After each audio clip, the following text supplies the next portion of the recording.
Hello and welcome to the Mind Detox podcast.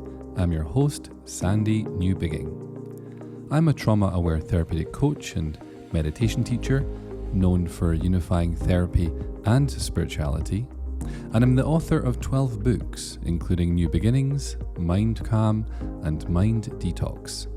I've also been teaching my insights and techniques via my award-winning academy for almost 2 decades. For this podcast, I usually share extracts from my Calm Clan community webinars. I'm also sometimes joined by guest experts for the occasional chit-chat. All so you can heal the hidden causes of anything problematic going on in your life, and so you can access more peace and enjoy the best life possible. I've been a monk and had to get myself out of a spiritual cult. I have a busy clinic with lots of fascinating clients, stories and takeaways. I'm usually creating a course or writing a new book, and I'm on my own journey of healing and knowing myself. So thank you for joining me for this episode. You never quite know what you're going to get, but I hope you get a lot from listening. And without further ado, let's begin.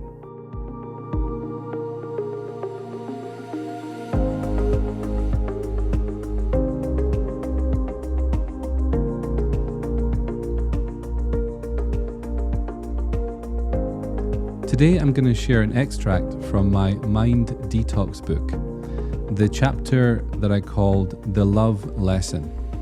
And despite this lesson being not only life-saving, but life-changing, the lesson can be summarised in 7 words. You feel love when you give love.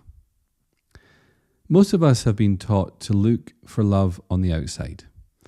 In a very innocent way, because they didn't know any better, our parents, teachers, and peers tend to act in ways that give the impression that love is something we earn and find from the outside, rather than an infinite wellspring existing within.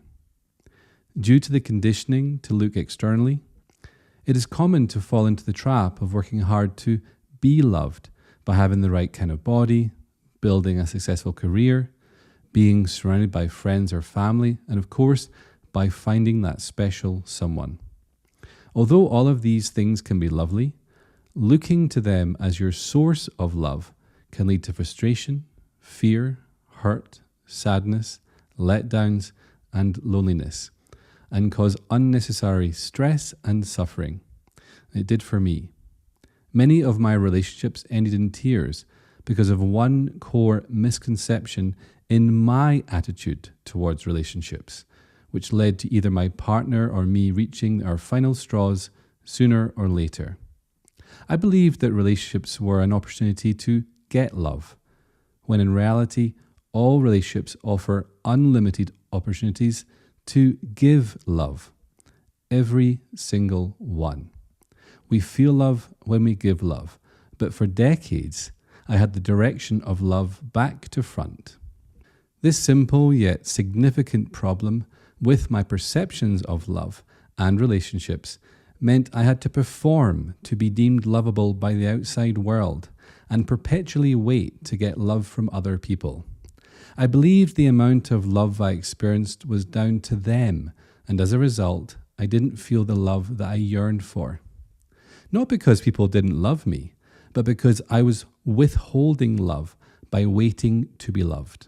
Consequently, I didn't experience love and frequently felt hurt, played the blame game, and defaulted to being the victim of an unloving world. Due to my perceived lack of love, in my more intimate relationships, I spent the majority of my time on the sidelines, questioning whether I was with the right person, weighing up the pros and cons, and inevitably finding evidence that perpetuated the problem of a lack of love that I perceived. It turns out I wasn't alone when it came to being confused about the direction of love. Rarely, when working with people, do I find that they come from a place in which their priority is to give love. Usually the focus is on the love that they didn't get. With this focus on taking, inevitably we end up with more of an outside-in kind of love, which puts us on the back foot and makes us more prone to being negatively impacted by what we receive from others and life. With this focus on outside-in love, it appears that someone or something else is in charge of how we feel. If we get the response we want, then we are temporarily satisfied and soothed. However, if we don't get it, then we can quickly end up hurt, sad, angry, etc. Pointing the finger becomes commonplace as we believe that our lack of love or current negative emotion is caused by whatever someone else said or didn't say or what they did or didn't do. As long as we wait to give love after we get love, we are on the fast track to failure and frustration. I feel hurt, angry, unsafe, unloved because of a parent, partner, peer. These days, even the politicians get a mention.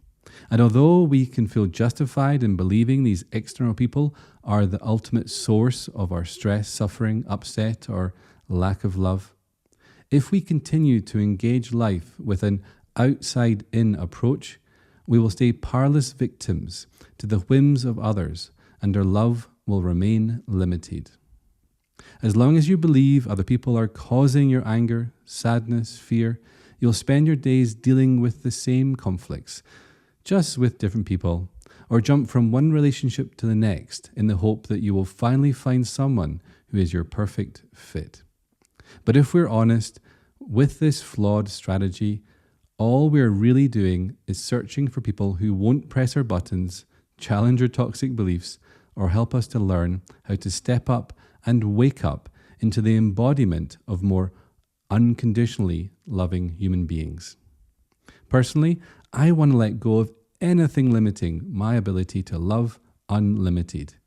If you too want to move from conflict to connection and find true contentment in love and life, then it's time to transcend this fatally flawed outside-in attitude towards love and life. Anthony DeMello once said, "It's easier to protect your feet with slippers than carpet the whole earth." Wise people don't pin their hopes for peace and love on the actions of others. You know, the full quote by Anthony DeMello is, "If peace is what you want, seek to change yourself. It's easier to protect your feet with slippers than carpet the whole of the earth." I love this quote because it is a super reminder to be more empowered within relationships by adopting more of an inside-out love strategy. Instead of being victim to the actions of others, look for opportunities to give love where love has been lacking. Seek to see what button within you may have been pushed, then be willing to heal thyself so that you can become the most peaceful and loving person you know. You'll be amazed by how much better you feel whenever faced with people who you previously perceived as being problematic. Love becomes limited if we love others with half an eye on whether they love us back. You want to love with every fiber of your body, mind, and being. So much so that there is no part of you left to care if any love comes back. Trust me, if you are ever caring if someone loves you back, then you have fallen back into outside-in love. Now, I'm saying this within reason, and obviously get out of toxic, abusive relationships. But in general, this rule works. We feel love when we are giving love. So if you are really giving all of your love with no eye on whether it's coming back, then there will be no sense of anything lacking or missing. We only feel a lack of love when we are withholding love, when we have accidentally started loving in a what comes around goes around type way. I will only show love to you when you show love to me first. This does not work and is completely back to front. Withholding love only hurts you, and as long as you play that game, the other people are less likely to learn what real love is either. Sometimes you need to show others. Play instead with aiming to be the person in the room who is raining love without care or abandon for where it lands, and see how it blows the limits off the love you feel for yourself, other people, and life. Consider this. It's obviously nice to hear the words "I love you," but how does hearing it compare to how you feel when you say "I love you" and you mean it? You feel love when you give love. That's the secret. That's the love lesson. The people who hurt you or let you down need your love so that they may know what love is. Again, I say this within reason, and if it's toxic or abusive, get the hell out of Dodge and find people more willing to meet you in love.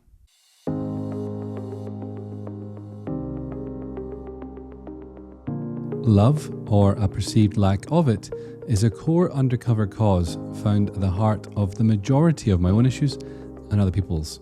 Irrespective of what the presenting problem is, whether it be a physical condition, an emotional one, or a life challenge, the antidote is most often love. Irrespective of how traumatic the past emotional event happens to have been, again, the antidote is love. And irrespective of the country, culture, age, or background of the people from across the earth who I've worked with, love also appears to be by far the most powerful force on the planet for bringing about miraculous healings and transformations.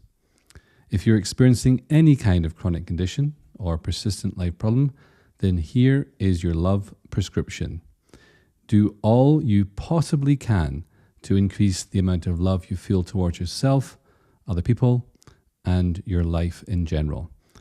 Do you enjoy cooking, being out in nature, reading books, drinking coffee with friends? Whatever it is you love doing, do more of it.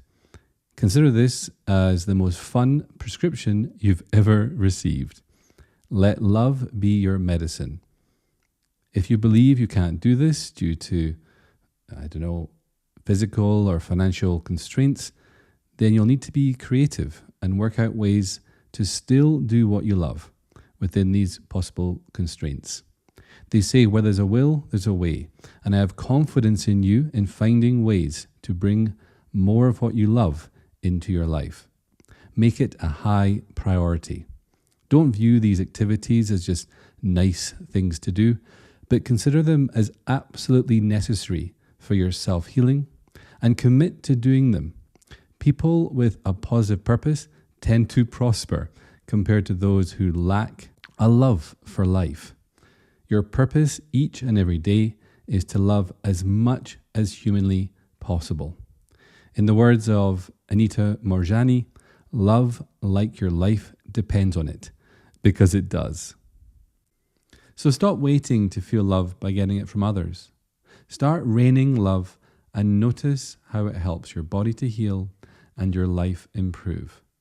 After all, a successful life is one that is loved by the person living it.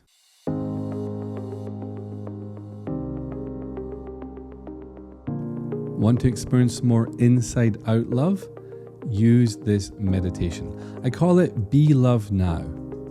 Beginning with a guided relaxation, and then take you through a series of 3 Sanskrit mantras with focus points for being and experiencing more love.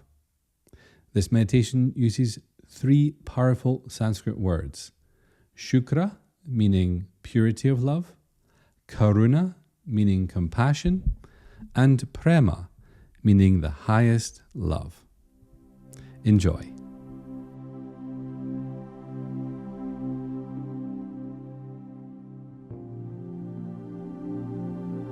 Be comfortable. Close your eyes and just be here. Be where your body is. Be where life is happening. Be where love is. Right here. Always here. Just be gently alert, with nothing else to do except this meditation.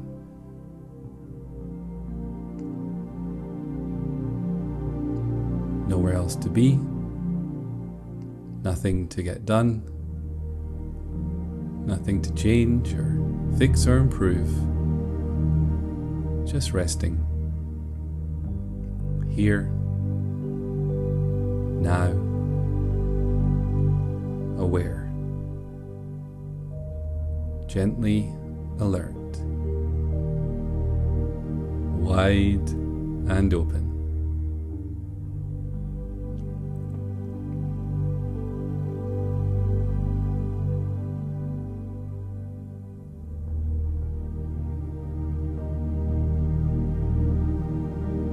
Continuing to rest into being, the heart of love. And with your focus in the heart, think Om Shukra.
Your awareness in the heart,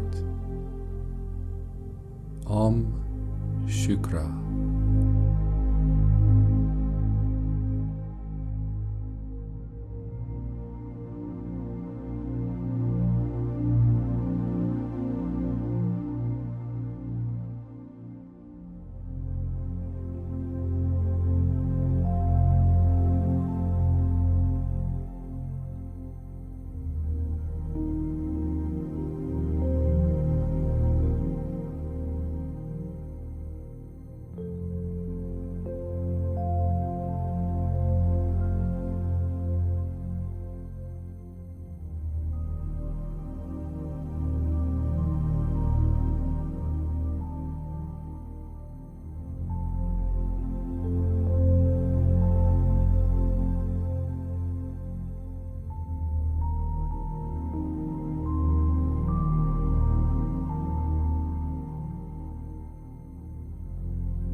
With your awareness in the heart,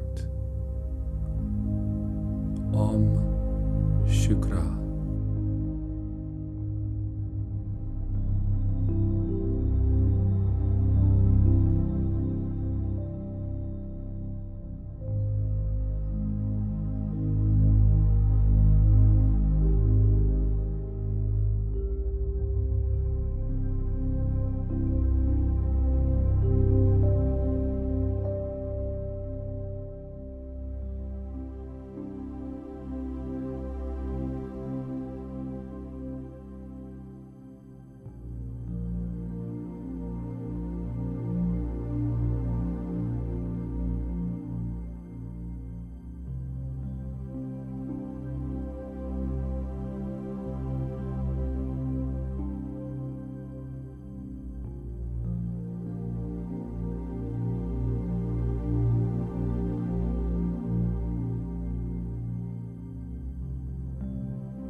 always returning to be gently alert, wide open.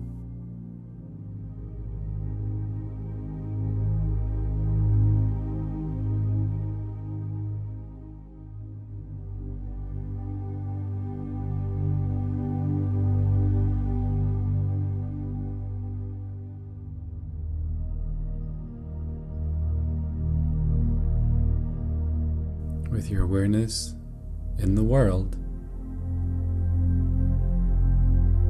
Om Karuna.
With your awareness in the world, Om Karuna.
With your awareness in the world,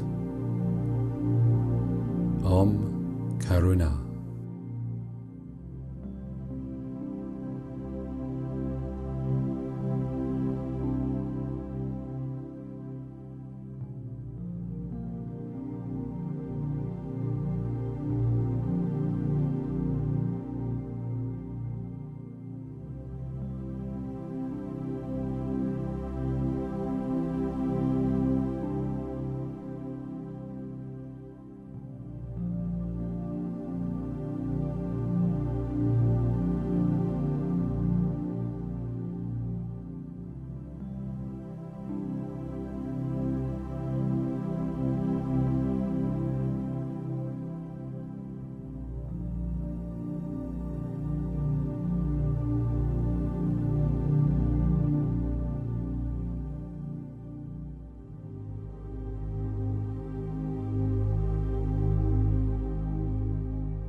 always returning to be gently alert, wide and open.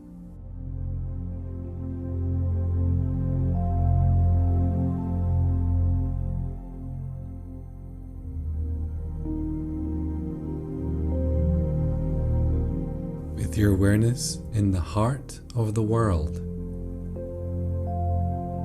Om Prema.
With your awareness in the heart of the world.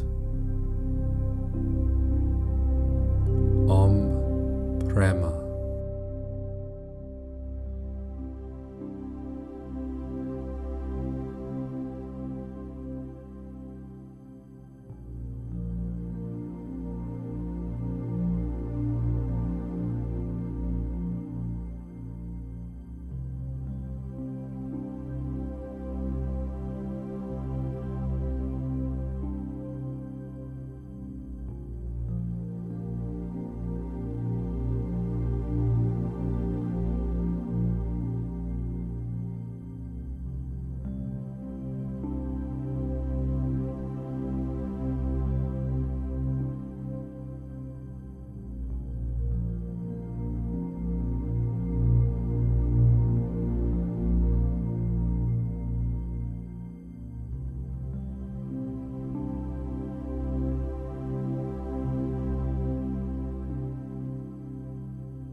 And with your awareness in the heart of the world. Om Prema.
Thanks for joining me for today's episode.